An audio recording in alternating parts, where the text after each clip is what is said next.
Le programme Respiration, c'est un programme national qui est coporté par la Fédération des acteurs de la solidarité, les Petits Débrouillards et Culture du Cœur. 5 régions pilotes ont été désignées pour déployer le projet au niveau territorial. C'est un programme qui a pour vocation, objectif, de permettre l'accès à la culture pour tous, notamment pour les publics en précarité qui sont accueillis dans des structures d'hébergement, principalement les enfants, les jeunes et les familles. Il répond à une attente très forte des travailleurs sociaux qui, souvent pris par l'urgence sociale au quotidien et le manque de moyens humains dédiés, ont des difficultés et ne peuvent pas toujours forcément développer des actions culturelles. Et puis face à la montée de la pauvreté chez les enfants et les jeunes, Respiration a pour ambition de garantir à chacun sa participation à la vie culturelle afin de pouvoir s'émanciper, trouver sa place en tant que citoyen dans la société et surtout que ça puisse vraiment être un rempart contre l'exclusion. Et c'est vrai qu'il y a eu une réception assez positive, un accueil très fort et donc une forte participation à ces réunions.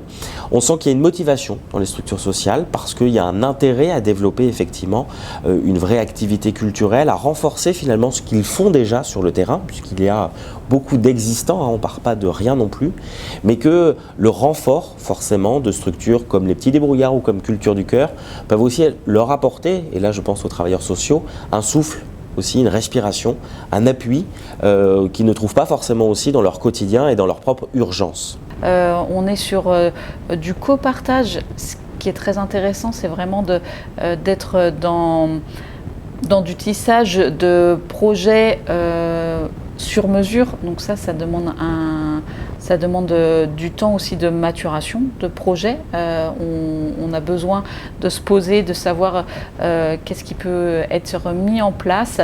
Et l'idée, c'est vraiment que ça continue. Et qui va aussi nous amener, je pense, à faire évoluer nos pratiques, penser peut-être aussi des modes d'intervention sur du temps plus long, une vraie aussi analyse de l'impact que l'on peut produire à travers la démarche pédagogique. Donc il y a des choses là qui vont sortir de cette expérimentation qui a vocation à durer 4 ans, qui vont certainement être très riches d'apprentissage aussi pour nous. Et l'opportunité du programme peut permettre justement de vraiment essaimer les réseaux Culture du Cœur et Petits Débrouillards dans les départements où ils ne sont pas présents pour le moment. Mes collègues et moi-même, on a constaté qu'effectivement les enfants et les jeunes, lorsqu'ils étaient mis à l'abri dans des hôtels ou dans des centres d'hébergement, ça entraînait des incidences sur leur développement personnel, sur leur scolarité, sur les liens familiaux. Et on a souhaité, en proposant des actions culturelles scientifiques, pouvoir leur permettre de s'émanciper, de pouvoir mieux connaître le monde qui les entoure, de retisser les liens parents-enfants, qui passent du temps ensemble et qui trouvent également leur place pleinement dans la société.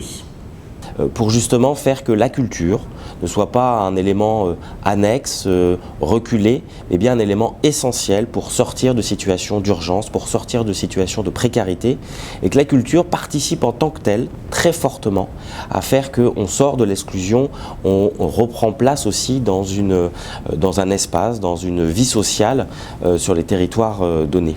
Je suis convaincue que face à cette situation, à la montée de la pauvreté chez les jeunes et les enfants, il faut aussi développer ces actions qui sont vraiment essentielles pour leur épanouissement et pour vraiment être le ciment dans les familles. L'UNICEF France est partenaire du programme Respiration. Nous sommes en effet vigilants à la situation des enfants en situation de grande précarité sur le territoire et de l'effectivité, ou plus exactement de la non-effectivité de certains de leurs droits. Parmi ceux-ci, le droit au loisir, le droit à avoir des activités culturelles, artistiques, qui est un droit essentiel pour le bon développement de l'enfant.